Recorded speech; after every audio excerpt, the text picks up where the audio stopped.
So today we're going to grab the 1999 Ford F-450. We're going to bring it down. We're going to kind of see what we got to work with. Behind me is the 1979 Ford F-250. Basically, I talked about this in the first video. We're going to combine the two, make a better truck, better axles, better suspension, Hydro Boost, intercooler, all that fun stuff that this truck's lacking. So we'll go up, we'll grab it, and start digging into it.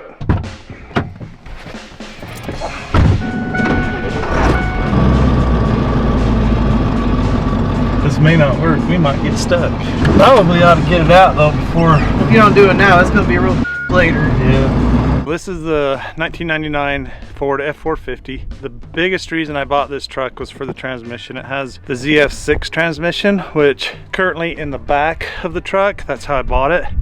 I don't know much about this truck other than it's got a little over 200,000 miles on it. I'm hoping the motor's good in it. As I said in the previous video, I talked a little bit about using the Cummins or maybe the Power Stroke, and I should maybe explain my reasoning behind the two. So I personally prefer the Cummins. The only reason for that is because it's simpler. My daily driver is a 7.3 Power Stroke. They're good trucks, I like them, but there's a lot of wiring going on those motors, but they're still good motors. The reason I would consider using this motor to put in the 79 crew cab is cost. So if this motor's good, runs perfect, it's already in the truck, just have to set the body on it and we'd have a runner. I've done a little bit of research. It's going to cost me about $2,500 to put the Cummins front of that ZF6. It'll be about $1,000 for the adapter plate that goes between the motor and the transmission, roughly $1,000 for the clutch, and about $400 or $500 for motor mounts, and that's just to get it sitting in the truck. There's a lot of other stuff that you can and probably need to add on to make the conversion correct. Anyway, that's my thought process on the two. We're gonna see if we can get this running, because it all might be for naught if this motor's junk. So I'm not gonna dump a lot of money into this motor.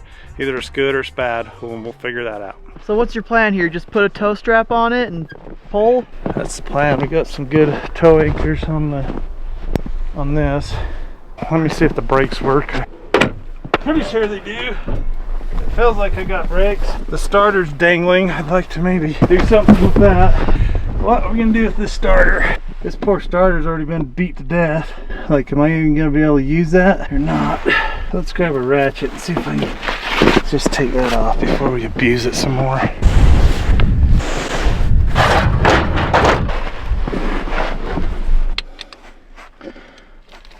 Will it come undone? Nope. I'm gonna need something that resembles an impact. All right, I guess that's gonna ride right there until we get it closer to the impact. Came up here to pull something out, but you didn't bring a strap or think to check that you brought a strap. Well, the winch bag's up here. I got a strap, don't know where it is.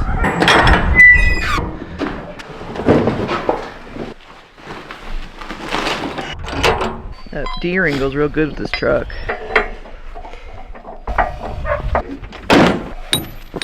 Son of a... Love working in the snow. It's the best. Out here, I think we got a winner here. Gotta move 15 rocks. This thing's kind of settled in the mud. This might be a pull to get it out. Think Eddie's up for the task? Okay, had a rock under every tire. Roll down your window. I'm gonna drive this, you drive Eddie. Sure if I have brakes? I think I do, so don't get too carried away. Just ease me out of here till I know if I got brakes or not.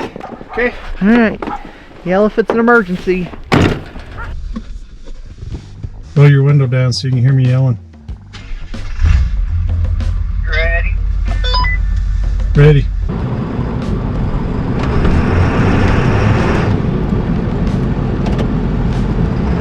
Back up, give me a little bump. I'm in some holes. Alright, let's do it.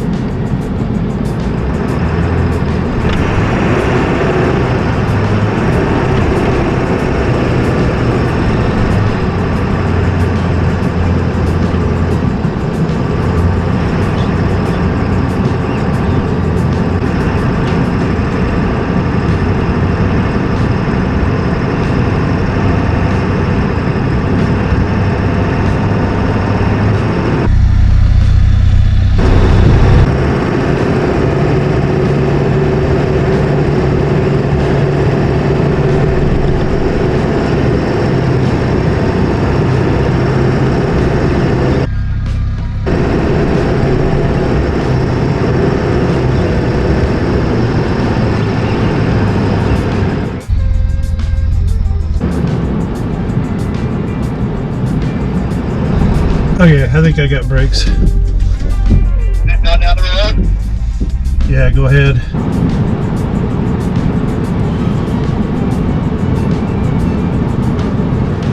Let me go right to the garage up there by the trailer. Like go like you're going into the third door where the van parked, and then start heading towards the trailer.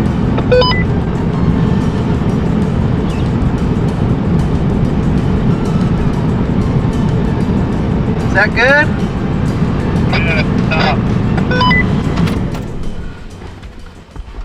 We managed to get it down here, but now we need to get it snuck up towards the garage door. So what we're going to do is pull the blue Ford out, and we're going to hook up a strap to that, and we're going to see if the blue Ford will pull this forward, I don't know, 20 feet maybe. I'll do it. This truck's heavy. I don't know what this thing weighs. It's a heavy truck with all this stuff on the back and the dump bed and all that stuff. We'll see how she does. What are you doing? Is your door? That's pretty nice. That's nice, isn't it? Well, everybody has that feature. Think she'll start? Oh yeah. It's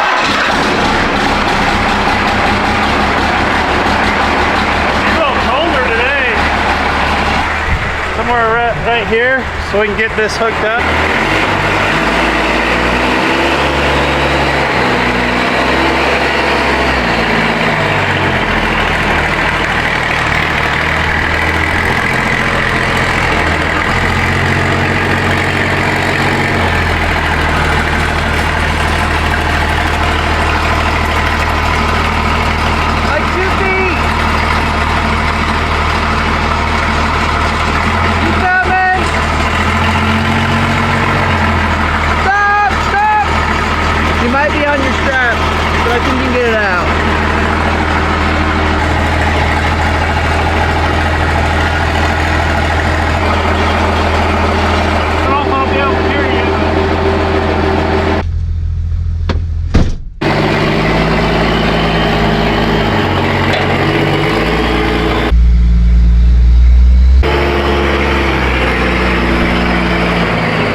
I think that's good. We did it! Yeah! That actually worked out pretty good. So now, the next thing we gotta do, we gotta go get the cherry picker from the shed.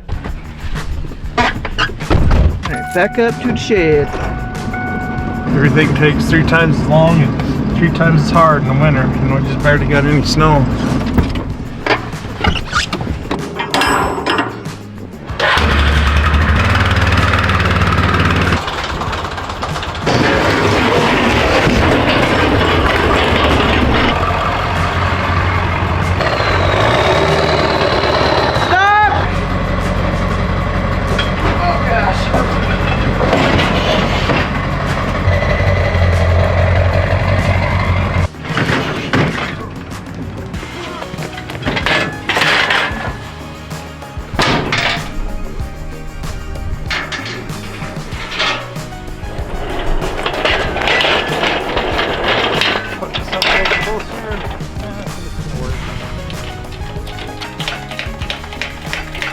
This is basically how I bought this truck. The only thing I've done is I pulled the transfer case off of the transmission to make it a little bit easier to deal with, but this is how the truck came. Transmission, the driveline, the clutch, everything was in the back of the truck. As far as I can tell, the problem with this transmission is it's lost first reverse. That's just kind of a preliminary call on that. I really don't know what's wrong with it till I get it apart. What the deal is, in order to make this truck run, I need the front part of this transmission hooked to the back of the motor, because right there is where the starter bolts. Also need to have the flywheel in there, so I got to split the case anyway. It'd just make it easier to handle. I'm going to split this case, and then I'll just put the case on the back of the motor, bolt the starter up to it, and then we should be hopefully able to crank it.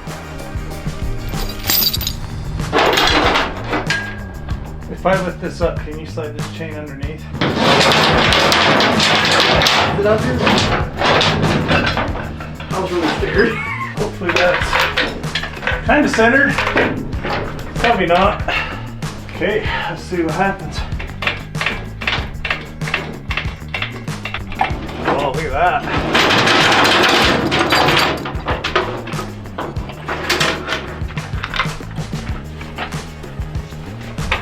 Alright, I'm gonna let this down a little bit because if it does drop, it's hard to go.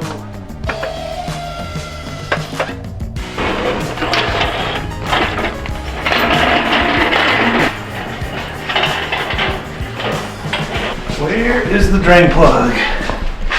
Probably right where my chain is. I'm gonna have to lift it up a little bit so I can see what's going on. Well, there's the fill plug. There's the drain plug, I think. Make a large mess.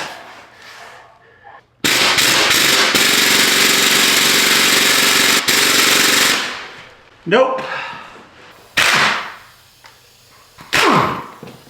Might overflow your thing there. I know, it's like, okay, start dropping anytime now. But I guess it's a good sign it had food in it. Doesn't look like it had any water or anything in it. So this right here is where the starter bolts, and then the flywheel goes in right here. So when you engage the starter, hits the flywheel, and the flywheel spins the motor over. So this is what we need to have back in the truck so we can hook up a starter, see if this is going to work. But it's really not worth putting the whole transmission back in there. So I'm just going to put part of it back in there, the part I need. We'll give her a go. That starter's heavy. Heavy, awkward, ugly. It's everything. Everything. Yay! Came off. Okay.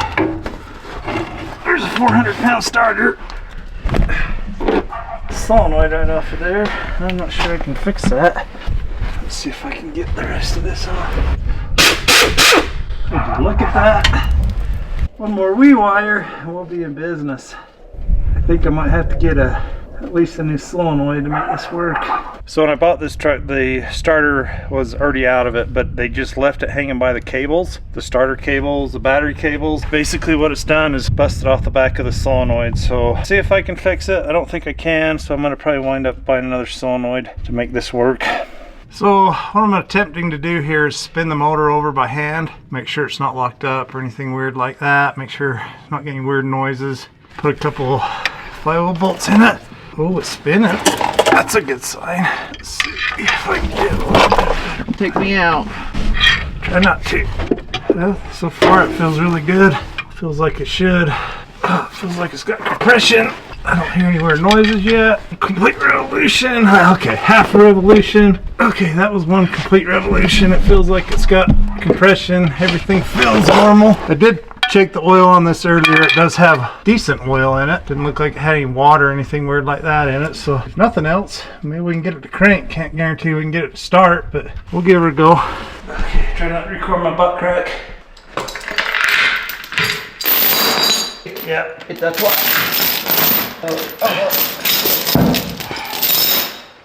Beautiful. That was tight.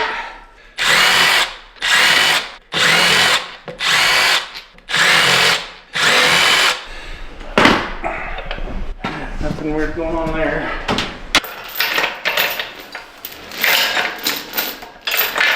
So I'm going to try to tip it up on its front of the transmission. I'm just going to lift it up a little bit with a cherry picker and maybe I can handle it the rest of the way. Try not to drop it. Oh, it's dangerous. Aha! That went really well.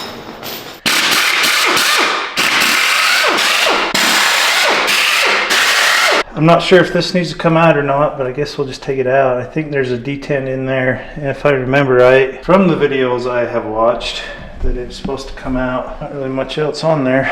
We'll pull it out. So I got all the bolts out, I got the detent out, I got the, I think it's the reverse switch out, and now I'm just trying to loosen it, smack it on with a dead blow. But yeah, this is really tight. I'm struggling.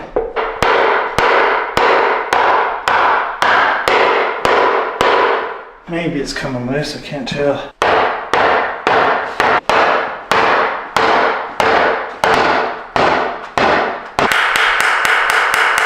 Daggone! It's coming now.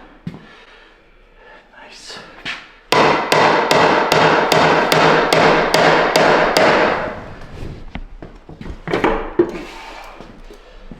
Okay.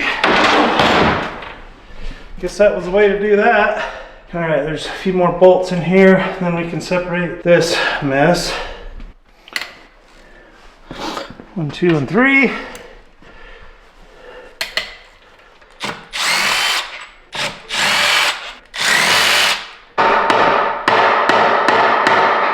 That wants to come right off of there, like that.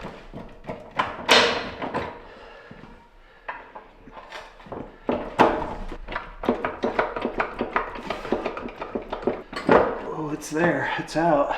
The only problem is it weighs 400 pounds and I got to get it from here to here. So I'm going to try to bolt the chain to the center section and lift it up with a cherry picker because it's very heavy. I don't know if my bolts are long enough. I don't know if this is going to work, but we're going to give it a shot.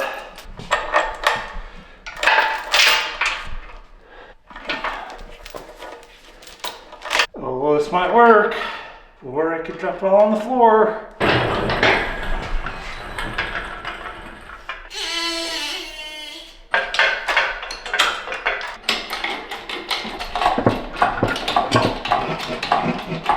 Not sure what's holding us up now. Maybe just keep cranking and it'll just do it. Oh, see, I was right. Okay, so that's the piece that we're going to bolt to the back of the 7.3. That's still pretty heavy, but we can handle it. It's not like the whole transmission.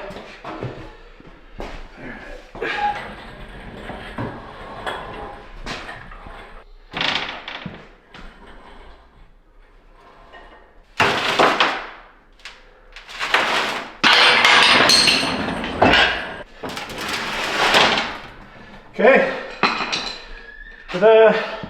So we got the case split. I've got that piece there that I can throw on the back of the 7.3, throw the starter on, throw the flywheel on, and we can go to cranking on it, see if it'll start. So that'll be next video. It'll be a will it start of the 7.3. So hang tight for that and we'll see what we can do. Like, subscribe, and comment. Thanks for watching.